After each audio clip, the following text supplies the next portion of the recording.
educadores estão com um projeto muito interessante que é o Cursinho Popular Raízes 2023. O objetivo é preparar os alunos para o Enem. Né? Inclusive tem um projeto de extensão do IFSU, Campus Camaquã, e o professor Edson e a professora Kátia vão nos falar mais a respeito deste projeto. Bom dia, é um prazer recebê-los. Bom dia, Alberto, bom dia, Kátia, bom dia a quem está nos assistindo aqui. O prazer é nosso estar aqui, né? Bom dia a todos os ouvintes, a ti, Alberto, saudade, faz tempo que a gente não se via, né? Na época do 7 eu ia te incomodar bastante. Não, ao contrário, contribuía bastante com o nosso programa. Não, e o teu programa tem sempre um alcance muito grande, né? Então Devido à participação de vocês, né? São os convidados que fazem isso. Mas vocês estão com um projeto interessante para os alunos. Exato, já vem há bastante tempo, né, Edson? Eu embarquei nele ano passado, porque eu me aposentei e daí deu saudade da sala de aula. Estava me contando aqui, uma produtora, né, produzindo maracujá, uva, bastante, exatamente. A gente se aposenta, mas não para, né? Então virou um hobby que pode ser que a gente colha outros frutos, né? Sim. Muito bem. Professor Edson. Satisfação de novo, Alberto, estar aqui contigo no estúdio. Toda nossa. Então a gente vem aqui divulgar, né, a terceira edição do Cursinho Raízes, né? Cursinho popular, totalmente gratuito, que visa aí oferecer uma educação de qualidade, né, e preparar os nossos estudantes para realizar as provas do Enem, principalmente do Enem. Mas não só do Enem, também aqueles que estão fazendo o PAV, né? Muitos estudantes fazem o PAV, que é o processo para entrar na UFPEL de forma seriada, e também o vestibular da URGS, que é um dos vestibulares mais concorridos aqui que a gente tem, não só no Rio Grande do Sul, como no Brasil. Então é uma experiência muito boa, sabe? A gente já tem vários estudantes nossos, né, Kátia, que ingressaram em universidades e fizeram relatos muito interessantes, assim, tipo, que como foi importante, né, o cursinho, para dar aquele gás final, que é um cursinho intensivo, vai começar no dia 18 de setembro, e vai até os últimos dias ali antes da prova do Enem, né, da segunda prova do Enem, e envolve todas as disciplinas aí das ciências exatas, né, ciências humanas, e esse ano a gente está com uma equipe muito boa de redação, que assim a gente agradecer a professora Sandra e a professora Ana, lá do IFSU Campus Camaquã, que se disponibilizaram em trabalhar redação com os nossos estudantes, que é um tema muito complexo. Né? Não, e além do tema ser muito complexo, a gente vê um déficit, né, no que se refere à redação. Muitas pessoas com formação e que não conseguem redigir, né? Mas aí, Alberto, era um dos tópicos que eu gostaria de falar, a questão da leitura. Né? A leitura tem que ser um hábito independente se tu vai prestar Enem ou não, na primeira idade, na segunda, na terceira idade, principalmente, para que a gente não pare nunca, né? Que o cérebro esteja sempre em constante desenvolvimento, aperfeiçoamento. A educação, se não perpassar pela leitura, é aquela história, se dizia assim, né? Quem é bom em matemática é bom em tudo. Mentira. Quem é bom em português é bom em tudo. Porque interpretação de texto é tudo, né? Isso, e matemática é muito também de interpretação. Exatamente. Então, o português ajuda bastante nisso, Com né? certeza. E falando em leitura hoje, o que a maioria das pessoas leem? O que está nas redes sociais. E eu vejo que existe um linguajar próprio do pessoal que participa, muitas abreviaturas, muitas gírias. Tu imagina uma prova de redação que vão acostumando as Exato. pessoas a falar e a escrever deste jeito. Só que quando chega um momento, por exemplo, de uma redação no Enem, aí aperta. Cobrado, né? Porque é uma leitura, uma escrita mais formal, né? Então todo o procedimento da língua portuguesa, tem toda uma estrutura, toda uma técnica, né? Como organizar os argumentos, como iniciar, como desenvolver o tema, como concluir o tema, como não fugir do tema. Então é verdade, então as pessoas realmente, esse nosso hábito, né, que a gente tem de usar tudo de forma efêmera, de forma muito rápida, ele acaba, se tu não tem um trabalho bem forte no sentido de treinar, literalmente, realmente, né? Fazer essas crianças lerem e exercitar a escrita vai ser difícil para entrar depois, né? Quando for se deparar com uma prova de redação no Enem, por exemplo. É assim. E a redação, ela tem um peso muito grande. Exatamente. Tu nem precisa sair tão bem, né, nas questões de múltipla escolha, mas tu te saindo muito bem na redação, com certeza a tua pontuação é lá em cima e tu pode escolher com uma gama maior de cursos, né, disponíveis. E a gente está aí para tentar ajudar esse pessoal que quer entrar, será muito bem-vindo. As aulas serão lá no IFSU à noite, a partir das 19 horas. A gente tem um cronograma de atividades, os professores, são 19 professores, 19 né? professores. Então, está bem diversificado, é gratuito. Deixa eu te perguntar, e quem é que pode participar? De preferência, todos os alunos das escolas públicas, porque ele é um cursinho gratuito, né? Então, que abranja o maior número possível do pessoal que está na escola pública. Por quê? A gente quer que esse aluno se dê muito bem, que entre na federal, né? E, infelizmente, a gente sabe que a pandemia fez com que aumentasse o déficit educacional. Uma coisa né? contraditória, não estou aqui criticando ninguém, mas que é contraditório, tem pessoas que passam todo o ensino fundamental e médio frequentando escolas particulares. Os pais têm um poder aquisitivo maior. E aí, quando chega no ensino superior, aí querem A federal. a federal. A qualidade. E aí, além de ter participado de uma escola particular, não estou dizendo que seja melhor, mas Sim. às vezes oferece uma condição diferenciada, tem grana para pagar um cursinho. Então, por gentileza, quem tem grana, deixa esse cursinho para quem não tem a mesma oportunidade, né? Justamente esse é o objetivo, né? De realizar um cursinho gratuito e público voltado para os estudantes. E um cursinho gratuito só com fera, professora Cátia, professor Edson, Estamos aí querendo que tenha o maior número de participantes. Ano passado nós chegamos a ter aula com mais de 90 alunos. né? A primeira aula foi 115 alunos, a primeira aula. Né? Claro, tem depois algumas dissidências, mas se manteve uma turma assim, ó. E é um prazer dar aula lá, porque são alunos que estão engajados com o intuito de passar. Então, assim, ó, tu vê o envolvimento deles com a causa e com o sonho de ter um país melhor, um futuro melhor, né? Bom, e a partir de quando estão abertas as inscrições e onde pode fazer inscrição? Então, a gente acabou de deixar com a produção ali o link para fazer a matéria, né, para disponibilizar no site, e vai ter junto um formulário de inscrições ali, totalmente online. Então, os alunos que estão no último ano, preferencialmente, né, a gente vai preferencialmente para os alunos que estão no terceiro ano do ensino médio da rede estadual, e lá no caso do IFSU, os alunos do quarto ano, né? Não só de Camaquã, deixar bem claro, já teve alguns estudantes de Cristal que entraram em contato comigo se eles podem fazer. Eu disse, olha, se você estiver no último ano do ensino médio da escola pública, vocês, né? Para esse público que é o objetivo, né? E foi construído o cursinho. As inscrições começam agora, a partir da publicação, nesse final de semana já, vai abrir as inscrições e vai até o dia 30 de agosto. Bom, deixa até para a gente entender, e como dizia um amigo meu, o óbvio também precisa ser dito. Bom, a gente vê que as pessoas estudam durante vários anos, mas que o cursinho faz uma diferença. Como é que é esse intensivo? Durante esse período de estudo prolongado, do ensino fundamental e médio, se aborda muitos assuntos. Seria o quê? Mais resumido? Como é que funciona? Principalmente voltado assim com as questões, né, do Enem, em cima das questões dos temas que mais caem de cada uma das disciplinas, ou grandes áreas, né, ciências humanas, ciências da natureza, ciências exatas e linguagens. Ele é focado nesses temas que mais aparecem na prova e com resolução de questões. Então, claro que ele não tem como ser um cursinho de longo período, porque tu tem que rever todo o conteúdo. Então, a gente foca naqueles conteúdos que mais caem e as técnicas para os estudantes realizarem as questões, né, realizar uma boa prova. Exatamente, aquela técnica de eliminação, tu trabalha um conteúdo e depois já vai para a parte prática, né? Pega algumas questões do Enem, trabalha elas, dá aquela visão para o aluno de como é que funciona, né? Porque eu preciso, na prova do Enem, também tem muita velocidade, são muitas questões, né? O pensamento tem que estar bem rápido e ativo. Então, assim, é essa a intenção. Muito interessante. Bom, e aí, quanto tempo que dura?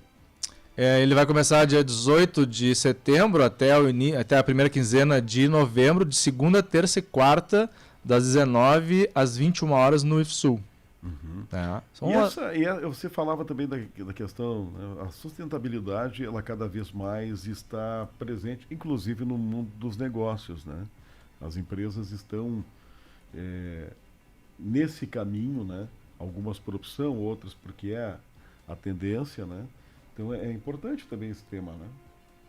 Um dos temas, assim, da minha área, né, que aparece muito no Enem, é essa questão ambiental, né? Um dos temas geopolítica, a questão agrária e a questão ambiental é um tema recorrente na minha área, né, que eu atuo. Isso de anos e anos analisando as questões do Enem. Então, esse é um tema que certamente os estudantes vão enfrentar, vão encontrar na prova. E as questões do Enem, elas são multidisciplinares, interdisciplinares, né? Então, a geografia do Edson com a biologia da Kátia, com a matemática do outro, e assim vai, a gente vai fazendo esse apanhado, né? E até para o aluno, porque infelizmente, por vezes... a gente trabalha as disciplinas dentro das suas caixinhas, né? Eu trabalho só biologia, trabalho só matemática, trabalho só o português. E precisa dessa interação para que ele se dê bem no Enem, né? Porque não é uma questão de matemática, é uma questão bem mais ampla que isso, né? Ela vai falar sobre o degelo no Polo Norte e em qual velocidade que acontece determinada coisa, então vai abranger muitas disciplinas e a gente tenta trabalhar exatamente isso, até aulas com mais que um professor, com mais que uma disciplina, para que a gente possa tratar vários temas ao mesmo tempo e o aluno consiga fazer esse apanhado. Muito bem. Bom, até uma dica para quem está acompanhando agora, né, e que acessa bastante a internet, né, para daqui a pouco dividir um pouco do tempo que eu utilizo aí no Facebook, no Twitter, né? O que vocês dão de dica aí para se utilizar na internet? Tu diz de pesquisa? De pesquisa, de ocupar o tempo também, já se preparando, né? Ô, Bert, eu faço sempre assim, ó, o que me incomoda no Facebook, no Insta, em qualquer um deles, é a pessoa só vai fazendo isso aqui, não é? Abre o conteúdo, dá uma lida, aquilo provavelmente vai linkar com outro tema, aí tu vai lá, clica de novo e se deixa envolver por aquilo, porque se tu ficar só passando o dedinho e olhando mensagenzinha, não vai muito longe. Então, volta à história da leitura, né? Ler, debater, criticar, por que será que escreveram isso? Será que é mesmo, né? A criticidade faz toda a diferença. E principalmente, por exemplo, assim, fontes de mídia confiáveis, né? Então a gente tem que ter esse cuidado. Por exemplo, assim, da geografia, né, das áreas de ciências humanas. Muitas questões elas são elaboradas com temas que são publicados na mídia nacional. Então, alguns portais a gente tem que ter, né, uma atenção especial e vale a pena dar uma lida, né? Grandes jornais de circulação nacional, né? Grandes veículos de mídia. Então, geralmente, o que eles fazem? Eles pegam uma notícia que aconteceu, um fato que aconteceu, e em cima daquele fato eles elaboram uma questão. Então, esse tipo de informação é bom a gente ter o cuidado de, quando está nas redes sociais, acessar, ler, né? Geopolítica, o que está rolando na Ucrânia, o que está acontecendo na África, né? Na América Latina, questões ambientais. Então, quando aparece uma notícia dessa, não custa nada dar uma olhada, né? Lê lá, porque está te ajudando também, está te formando, né? Então a gente tem muito essa questão do hibridismo, né, hoje em dia, que a gente também, ao estar nas redes sociais, se a gente tiver esse olhar acurado, a gente consegue também estar se formando, estar estudando. Exatamente. Com toda certeza. E aliás, nessa condição climática, né, como tem mudado. A gente vê esse inverno mesmo que a gente está tendo aqui no Rio Grande do Sul. Ele oscila climas de frio com climas de verão, né? Porque o Bert lembra que a gente, quando eu estava no SET, né, a gente fazia muita passeata ecológica, falava das questões ambientais. E com certeza a sociedade nos olhava como os ecochatos, né? Tinha até essa tarja. Tá aí, ó, a gente está colhendo e infelizmente a gente vai colher coisas bem piores. Deixa eu ser antipático aqui e falar uma coisa. Ocorre o seguinte também, né? A gente vê muita gente em passeata reivindicando situações mais macro e deixam de ver ao seu redor. Tem gente que vai para passeata reclamar do clima e ao mesmo tempo tá jogando lixo. Né? Mas a gente tinha todo esse trabalho, não sei se tu recordas, né? A gente mas fazia lamentavelmente reciclagem, a gente trabalhava. A gente vê essas contradições, né? Exatamente. E queiramos Querem ou não, que os outros façam, mas ninguém faz a sua parte. A questão ambiental na cidade está deixando bastante a desejar. Né? A questão da coleta seletiva, eu acho muito bom o caminhão passar, que retornou, né? Que não estava. Mas assim, se tu não tiver um trabalho efetivo em cima das pessoas e principalmente das crianças nas escolas, ela nunca vai acontecer. E coleta seletiva é tu, dentro de casa, separar o teu material e colocar lá na frente. Mas para que tu faça isso, tu precisa explicar, mostrar para as crianças e para as pessoas, né, o quão importante é isso, o quanto isso vai impactar, né? Para onde que vai o nosso lixo? O grande problema do lixo é o seguinte, a gente larga ali na frente e ele... a gente não sabe para onde que ele vai, né? É tão bom dar uma visitadinha lá no aterro sanitário para ver como é que funciona. Todo o lixo que é coletado lá, para onde é que vai? Porque são toneladas e toneladas. Vai para outra cidade. Então, não está gerando problema diretamente aqui, mas está lá. O nosso imposto está sendo gasto como? Pagando esse caminhão que leva o lixo até lá. Era material que a gente podia estar separando aqui, a associação está vendendo e retornando para a cidade. Pois é, a gente vê assim, se tu sair amanhã, domingo, passar pelo centro, tu vai ver que tem até alguns lugares que tu pode colocar. Aqui tem, né? Né? Aí tu olha assim, o pessoal que está ali frequentando durante a tarde e tal, e tu passa depois e olha onde é que eles colocaram? No chão. No chão. No chão. Porque aquela coisa, E aí tem tu vai alguém para ver, juntar, tem alguém para varrer. aí daqui a pouco tem uma manifestação e os modinhas estão lá. Só que continuam fazendo, né? Quer dizer, faço o que eu digo, mas não faço o que eu faço. Né? Aquela ideia de que o público não é de ninguém, né? O público é de todos, né? Então a gente tem que ter Aí eu volto a frisar, vou puxar a brasa pro meu assado. Quando a gente trabalhava com o pessoal, principalmente com as crianças, né, até a 7ª série, assim, eles têm um retorno imenso, eles têm esse entendimento. Aí depois eu fico mais adolescente, a coisa fica meio assim, né? Eu me recordo como se fosse hoje. Eu comecei o projeto na escola, então aquela questão, principalmente essa que tu tá falando, lixo no chão.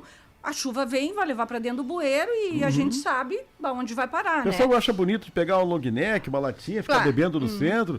E olha onde é que eles colocam. E aí 2 aluninhos meus, bem queridos, vieram me contar. Professora Cátia, a senhora não sabe, a gente quase apanhou hoje. Eu, o que houve, meu filho? A gente ia no centro, um tio abriu uma bala, largou no chão, a gente juntou e deu para ele ficou pé da vida com a gente. O exemplo não é a melhor maneira de ensinar, é a única, né? Então, assim, se eu fizer certinho, meu filho vai fazer também. Mas aqui uma dica, daqui a pouco, em vez de dar para ele, passa ele e vai na próxima lixeira e coloca no lixo. Mas é capaz de não se darem conta, eu vou te contar, é séria a coisa. É verdade, pior, né? É aquela coisa que eu te falei, tem alguém para varrer, é isso que eu penso, né? Tem alguém para separar, tem alguém, ou nem me importo com a situação. E, infelizmente, todos vamos colher os maus frutos das questões ambientais, né? Já estamos aí, em pleno agosto, a gente com 30 graus, superaquecimento, e isso reflete diretamente aonde? Produção agrícola.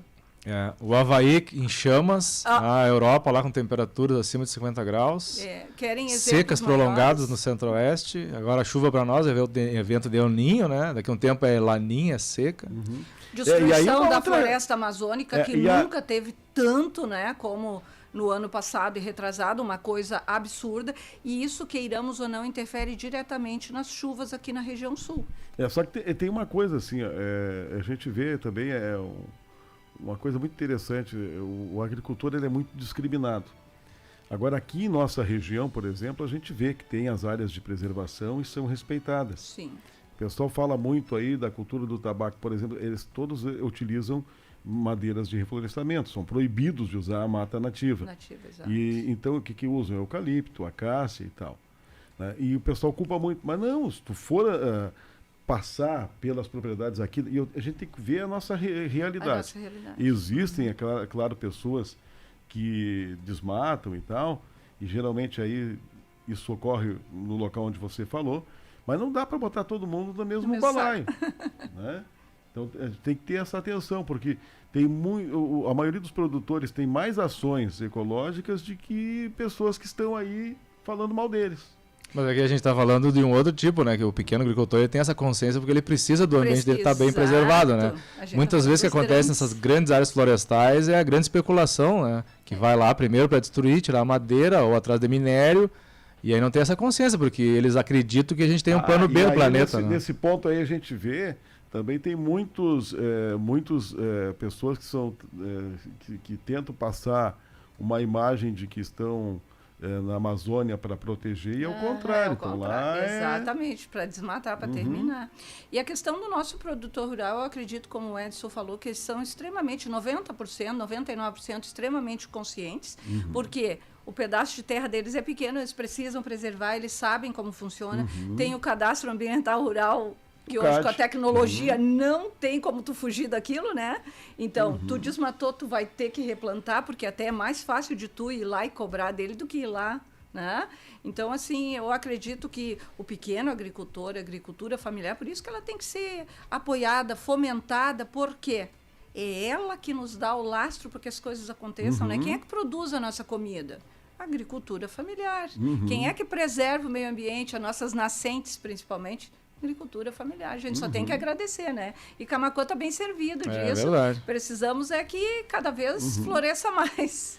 Bom, a gente acabou falando de outros temas aqui, mas é importante, sempre quando tem convidados aqui que tem essa oratória, esse conhecimento, acaba sendo assim. É um bom diálogo. Né? Mas reforçando então do cursinho, para a gente concluir. A gente espera que um maior número possível de alunos que queiram participar. As inscrições estão abertas a partir de segunda-feira. É só procurar lá nas redes sociais, Cursinho Raízes, né? E a gente vai também passar nas escolas, vai deixar um cartaz que vai ter um QR Code que vai direcionar lá o link para fazer a inscrição. E sempre que tiver alguma dúvida, pode nos procurar nas redes sociais, a gente está aí para sanar. Muito bem. Obrigado, professor Edson. Nós agradecemos mais uma vez o espaço proporcionado pela acústica, né? Então a gente reforçando do final de semana já pode realizar a inscrição até o dia 30. As aulas serão na terça, quarta e quinta lá no IFSU Campus Camaquã, das 19 às 21 horas. Na publicação vai ter lá as redes sociais do cursinho para acompanhar, saber das novidades, né?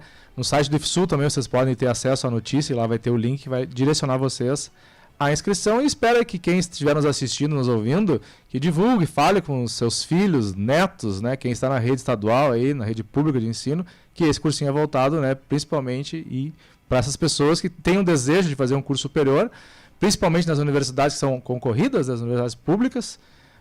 Então a gente deseja aí que vocês se inscrevam e tenham sucesso, como vários dos nossos estudantes que hoje já estão na Universidade Federal do Rio Grande do Sul, na UFPEL, em cursos concorridos, né, como direito, como psicologia. Então, assim, as pessoas muitas vezes, Alberto, elas olham assim, mas eu não vou conseguir, né, porque é em Porto Alegre, não tem como me manter lá, mas as universidades públicas federais, elas têm assistência estudantil, tem casa do estudante, tem restaurante universitário, né, então, transporte, como é o caso da UFPEL, gratuito, e o curso é 100% gratuito também, né? Então, não desista dos seus sonhos, né? A gente está aí para ajudar no que for possível e contamos com as inscrições de vocês.